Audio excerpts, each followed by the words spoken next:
first find was just a knobbly pipe. Thought maybe it had a rat on it.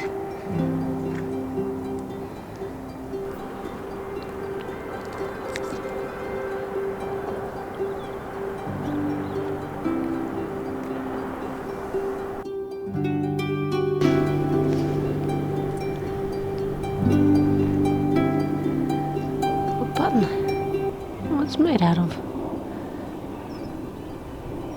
Dirty plastic, maybe.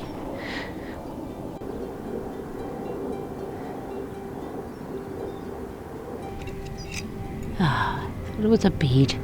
It's not.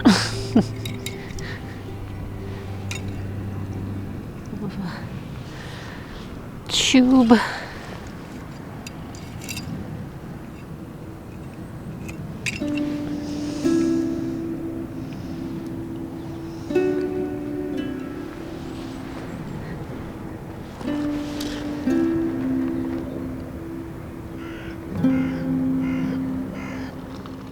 It's probably plain, but is it complete? Oh! Oh! Is it just a plain... Is it a hoof? Do it, son. I think that's a hoof clay pipe. And with the bowl and some stem. Let's clean it, let's give it a wash.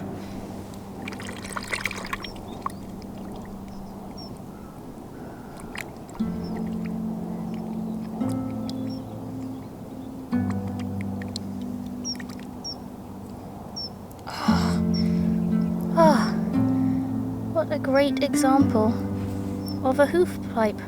I'll have to show you it in more light. Yes.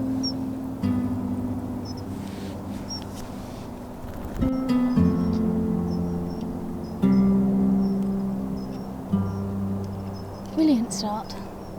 Well, it's a button at some point, but it's very badly melted now. Does that look like it could be a good sherd? Ooh. Do you think that said Roten House? Because you can see the start of the rest of the scroll. So perhaps that said Roten House. I wonder where that is. London, most likely.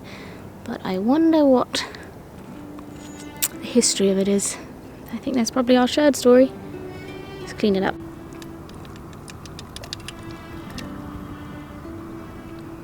Nice. That one, however, is a bead. It's a little pink one.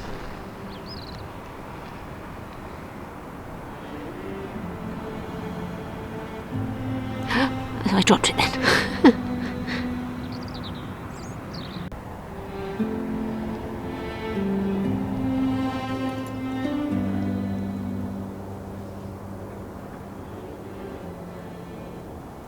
So I just saw this in water and I thought it was going to be maybe a pipe edge or something because it looks like the thorny ones, but it's actually made out of glass. It's a spiky, thorny glass, which is really cool. So I imagine it was probably a handle of like something made to look like wood, or I'm not sure.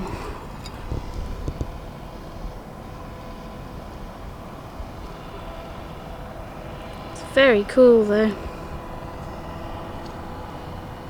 I like it a lot. I wonder if we could use it somehow in something.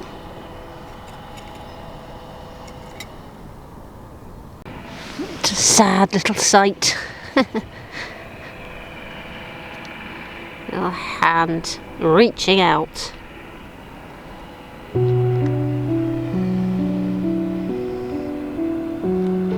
Looks like a familiar shape. And it is. It's a black glass mourning bead. We made a bracelet once out of these, elasticated bracelet.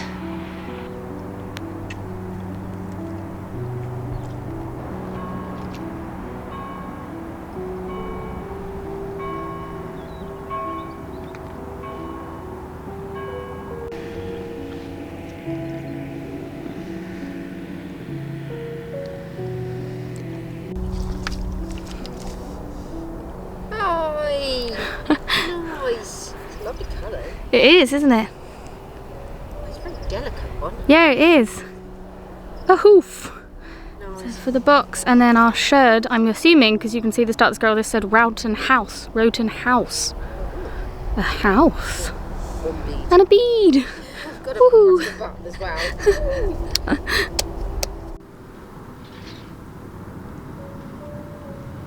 Okay, I've come to the part where last time there were storms, lots of things had eroded out, and you can definitely see it. Oh, is it going to be complete on the other side? Yes! Oh my goodness! Oh my word! Wow. Good. Yes! Another beautiful decorative pipe Hey, with stem. day. Wow, I am. It's a pipe day. Oh, okay.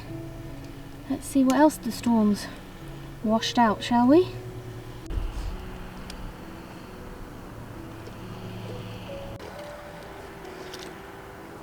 Sorry, I didn't know you were waiting.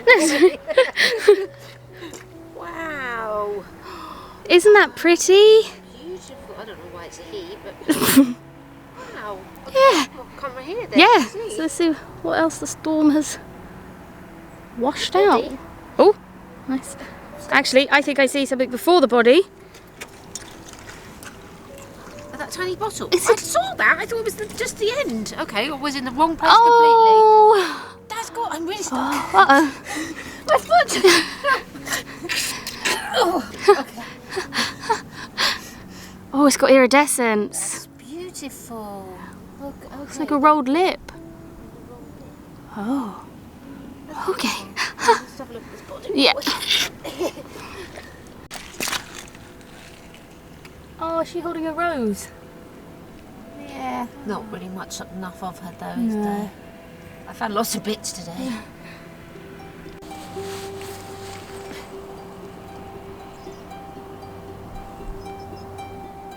That was quite a reaction. Yeah, yeah, it was quite a reaction. Oh my goodness! I've only just. We saw 3 magpies on the way up. Oh, do you think? Oh, Look, he's like hidden in the. I was looking at this piece of pipe. Oh, okay. Here we go.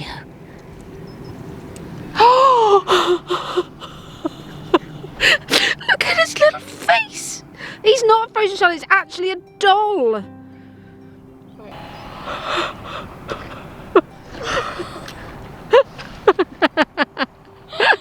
Oh my goodness! Definitely was in the wrong place. It's the storm. It's the storm. Look, just sat there. Oh my goodness! I haven't found a doll like that. Well, I mean, I found the frozen Charlotte a while ago, but oh, he's beautiful, Oh my gosh! Just sat there. Oh, and he's perfect. he is absolutely perfect. He's got toes. He's got toes. Okay, this is Wow. a good day. We haven't had one of those for a while. Long time. Oh my goodness. Ah.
Another button.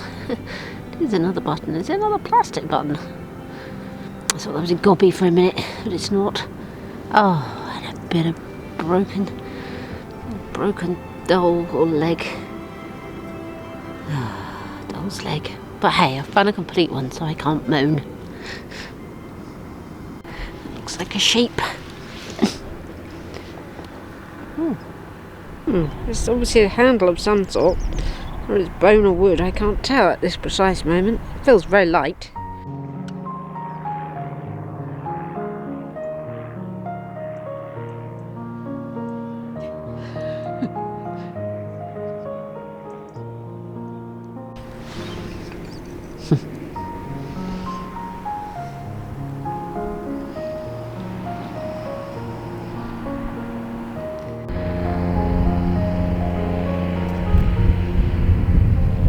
So there's a stair rod carpet holder, which are quite good as shelf brackets in miniature projects.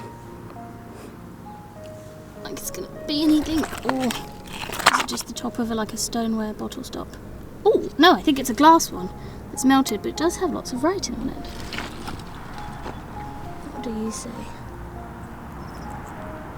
Oh, registered July 20th, 1881. Oh, really? Wow. Cool. Love a date. It's a patent number, so we should be able to... Oh, it's the number, the bit that's missing. Typical.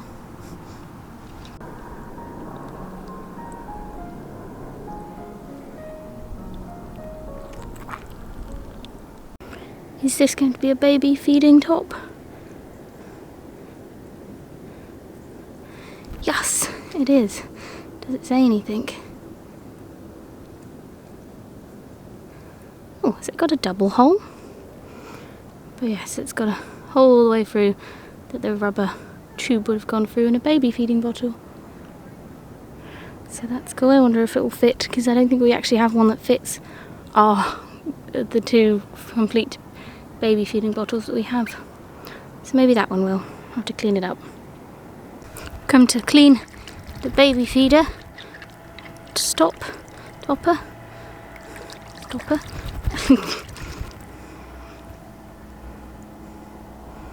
Oh, it's very bubbly. Nice. Then on the way, oh, hello, what colour? On the way I picked up a bit of a bulb, but like the glass bottom of an old light bulb, because I think they're cool and I thought maybe we could craft it, but actually, as I've just been cleaning it, I don't think it is the normal sort of deep purple. I think, it's blue. Oh, that is so stunning. I can't quite... It's a really deep blue and it's complete and perfect. Oh, that is so amazing. That is so blue. And it's 100% complete, no chips or cracks. Wow. That's incredible. Okay, there are two really amazing glass finds there.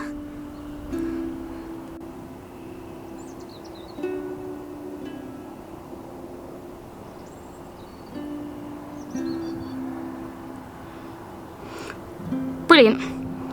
What two awesome finds. I'll go show Mum. I filmed that just a minute ago.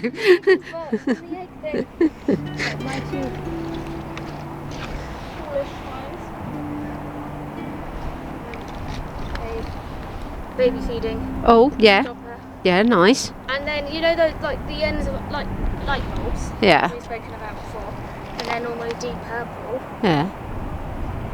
Oh, It's a that's a perfect bowl. And it's perfect, and it's like no cracks or chips. That's a beautiful bowl. Yeah, isn't that stunning? That is stunning. For the Doll's House, by the way. Yeah. People who don't watch our Doll's House channel. That is beautiful. Do you want to see mine? Yeah.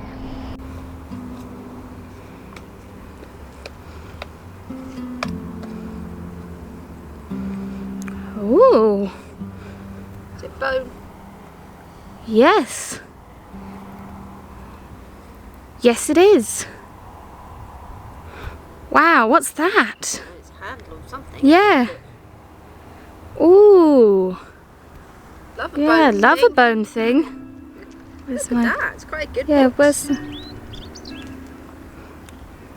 found a few buttons as well. Oh, it's got some buttons. Oh, look at the iridescence of the bottle. Beautiful. Cool. That is a good box. Look at it, little guys. Wow. Cool.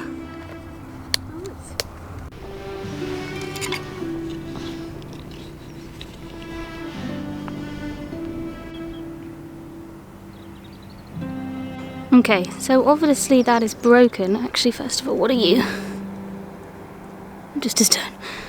But obviously that is broken, but... Look what was on it. So yeah, I thought it was a jar originally, but actually I think it's probably the bottom of a bottle.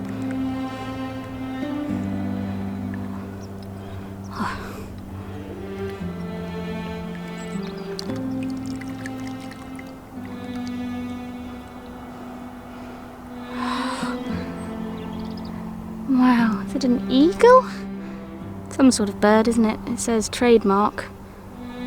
Probably be able to find out what that was. What a shame it's broken. It's a thick bottle too. That would have been amazing. Probably something fizzy, carbonated, because it's got, looks like a Skittle bottle. Maybe water or mineral water.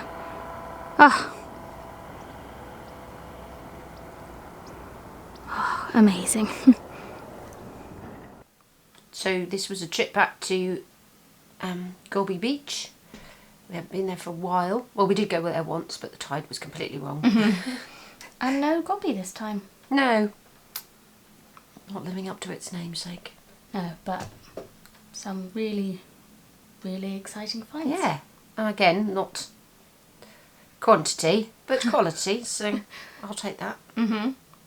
What's your favourite find? I don't think you need to ask, really, do you? There's my little doll. I mean, he's not... he's a bit discoloured. I might try bleaching him a bit. But he's not broken in any way. He's completely whole, with a little painted face and his toes.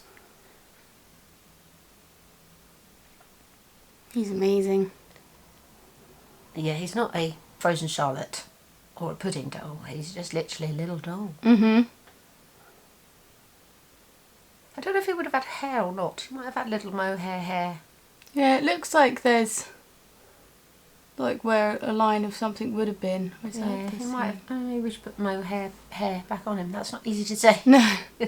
Love you could felt him a little hair piece. Yeah.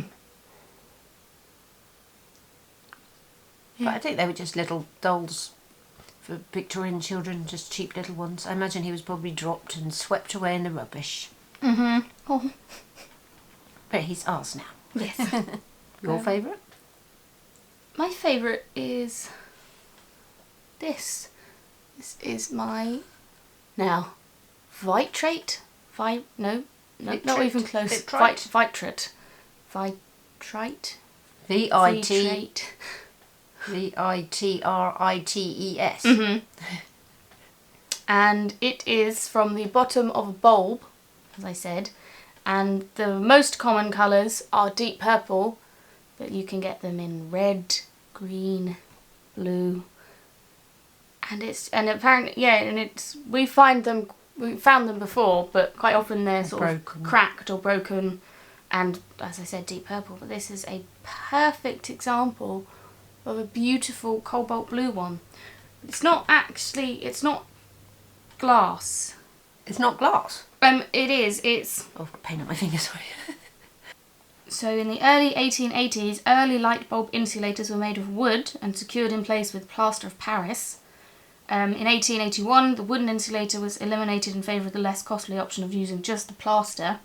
Unfortunately, the plaster took too long to dry and had a tendency to reabsorb moisture in humid conditions. In 1900, Moulded porcelain insulator caps took the place of the plaster.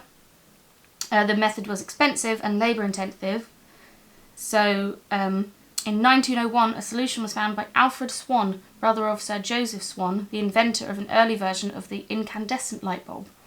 Swan created Virite, which acted as a perfect insulator for the bulbs. Swan created Virite. Although referred to as glass, Virite is a type of enamel that contains a high concentration of lead monoxide and manganese oxide, which gives it a deep purple colour. From this point onward, light bulbs feature the Victorian insulator cap on the bottom of the bulb. So then... Why is that one blue then? As with any mass-produced items, companies began to compete and patent the colour used for the batch of Vitrite. This is why light bulb Vitrite caps can be found in the colours fuchsia red, cobalt, ice blue, deep green and deep amber, in addition to the more often found deep purple. Oh, they both, we collect them. Well, I'm reading this about a woman who collects the sea glass versions of them, worn down, and apparently every time they made a batch of Vitrite, the glass manufacturer had to test the colour to make sure they stayed within their patent. So a tiny stamped seal of glass similar to a wax seal was made at the same thickness as the Vitrite cap and held up to the light to determine the colour, then discarded. So some people have found those in the past. So yeah. But yeah, I would like to collect them. So can't find the purple one, the glass purple one like that. But we do have this one that still has the metal around it. So we can't quite tell what colour it is. I think it's possibly the purple. But maybe it's a deep red, but we'll have to see. Well, deep red would be good. Mm-hmm. That was a bit broken, that one. Yeah, if we take the metal off, it'll fall apart. Because apparently that's got something to do with the pin that they push through. Quite often causes it to crack. Right. But not with our blue one. So yeah, that is my favourite find. And yeah, start of the collection, I'm feeling. Yeah. I mean, we can find a purple one. Yeah. Well, I find purple ones quite often and don't pick them up. So we've got a hoof pipe. Really nice example of one. Dainty one, as you said. This one's cleaned up really nicely. A sort of fluted one. What are the R.A.? I like the idea that that it's black inside. Yeah. It was smoked. Another hoof. Stem. A fisher, I'm guessing. Possibly the maker. Tiny bottle. Our sherd. The wooden thing. Oh yeah, this is not bone. This is wood, which meant when we washed it, the end has come off. We can reattach it. But yeah, no idea what this is. Unusual to be wood and still survived. Yeah. It must have literally just come out of the ground. But even then, you'd think in the ground it would. But Yeah, I don't know. No idea what it is either. If any of you have any ideas. Don't think it's part of a bobbin. I think it's too short. I don't think they use bone anyway. I think bone Wood. Wood. Yeah, they wouldn't have been like a wooden dummy either or anything. No. Was there anything on the button? No, not the button. That button. No, it's too far gone, unfortunately. But it was a better day because of the storm. It gives me hope that after the cold weather has arrived now. It very much has. Yes, it's a bit of a shock to the system. But there's storms coming, so hopefully things will be washed out and there will be more things again. Like our little doll. Yes, the pipes. So, thank you, as always, for watching, commenting, liking, all of our brilliant Patreons. Welcome to all the new subscribers that might have come across from the other channel. Our new crafting films. Sorry if it's a bit confusing, Mudlarking, if you've never seen it before. So not sure where we'll be next time, but hopefully we'll have as good luck as we did this time. Yeah, let's hope so. Fingers crossed. Yes. So we hope all is well with you and we'll see you soon. Bye. Bye.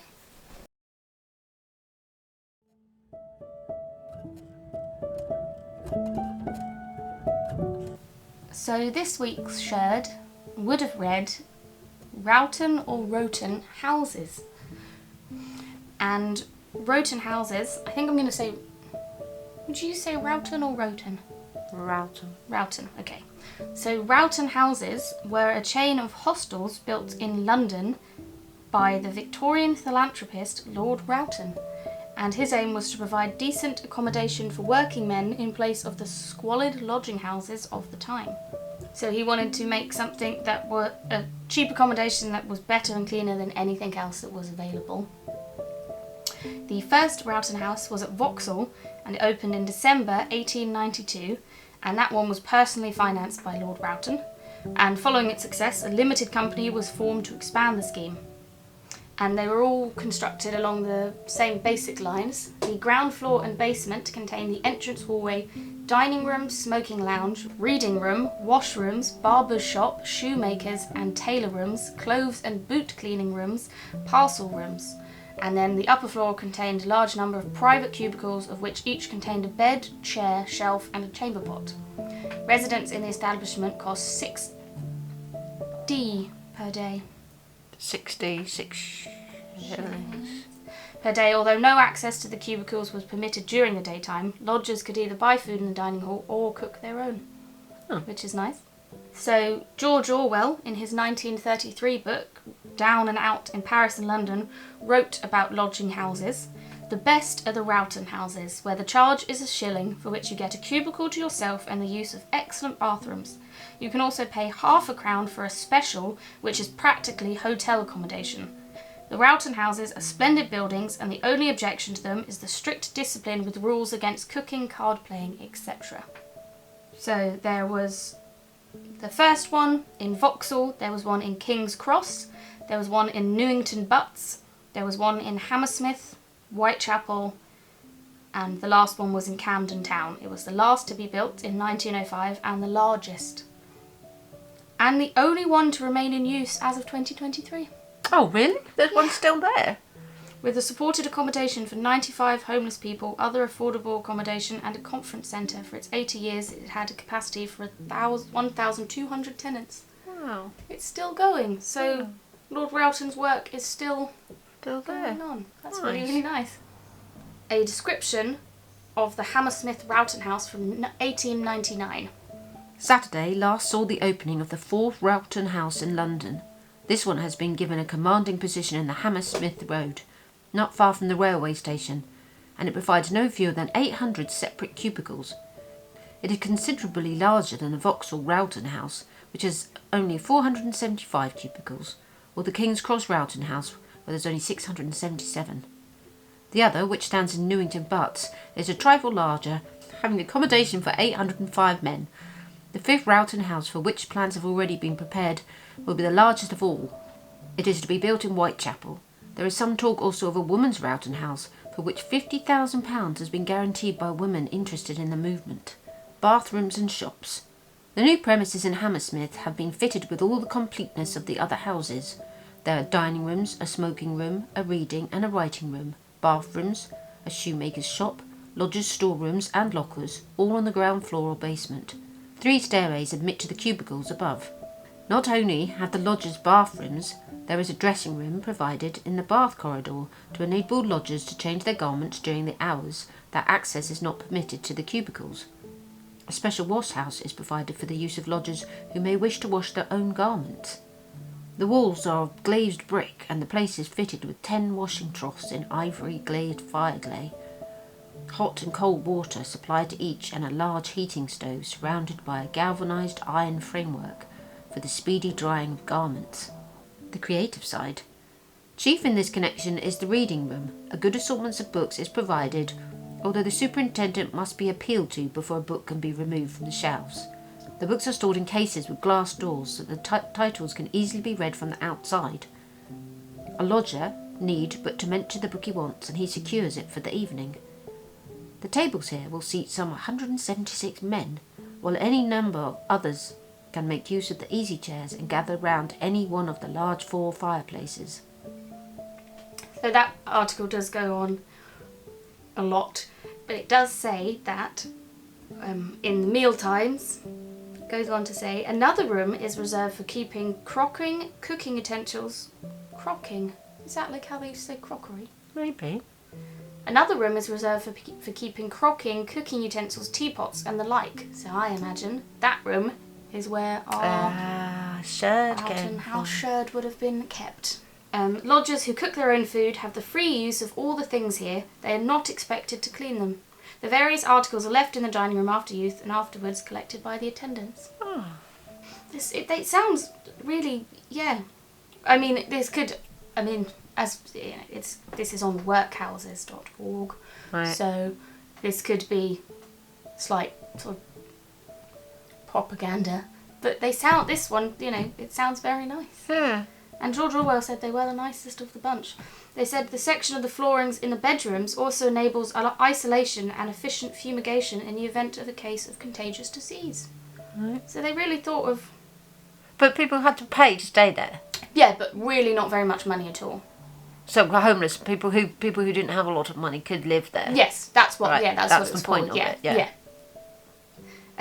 The disposition of the staircases renders it an impossibility to be trapped by fire. In the event of an outbreak, as the cubicle corridors run from staircase to staircase, thereby leaving open a way of retreat in the event of access to one staircase being blocked. They thought of. Yeah. Well, no, that's probably better than the workhouse. Yeah. So yeah, there is our sherd. I imagine a lot of people ate from this plate if they... Yes.